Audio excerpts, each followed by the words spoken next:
En fait, la thèse que je défends depuis... Je ne suis pas spécialiste de politique monétaire, hein, mais je suis néanmoins économiste et donc j'ai appliqué les bonnes vieilles théories économiques dont on me dit parfois qu'elles sont dépassées. Moi, je trouve qu'elles sont extrêmement d'actualité. En réalité, l'inflation, elle a deux grandes... Enfin, elle peut avoir trois grandes causes. Hein, une cause monétaire, hein, ce qui est d'ailleurs un peu le cas aussi, hein, quand on regarde la création monétaire. Il y a un peu de cause monétaire. La masse monétaire, hein, pas la base. Hein, elle a explosé en 2020. Masse, hein, la base, c'est la monnaie banque centrale. La masse, c'est la monnaie en circulation. Tout le monde m'objecte en disant mais non, regardez les politiques d'injection de liquidité, ça dure depuis 2015. Maintenant, on confond base monétaire et masse monétaire. Donc d'abord, il y a une inflation monétaire. Ça, elle est assez facile à résoudre, si j'ose dire.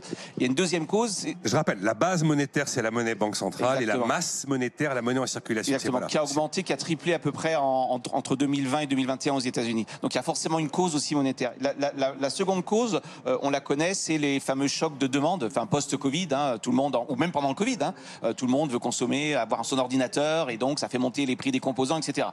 Et tout ça se répercute à la fin. Ce choc de demande, j'ai envie de dire, la politique monétaire, c'est même son rôle. Hein, quand on est keynésien, hein, quand la demande est trop forte, on remonte les taux directeurs et ça va calmer la demande, etc. Et il faut sans doute le faire.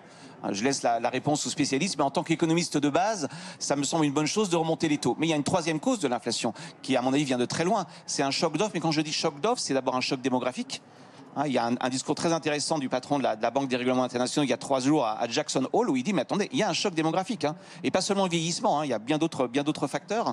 Et puis il y a le choc climatique, la fameuse transition démographique, transition climatique, et on en prend pour 30 ans. Hein. Donc je reviens pas sur les 3 sources d'inflation dont on a déjà parlé chez vous avec le discours très intéressant d'Isabelle Schnabel, hein, la greenflation, la fossilflation et puis l'inflation climatique. Mais qu'est-ce qui va se passer? On va avoir à répétition des chocs. Notamment, prenez la sécheresse. La sécheresse, c'est un choc négatif. Regardez la production d'olives. Je crois qu'ils annoncent une production qui serait divisée par 2.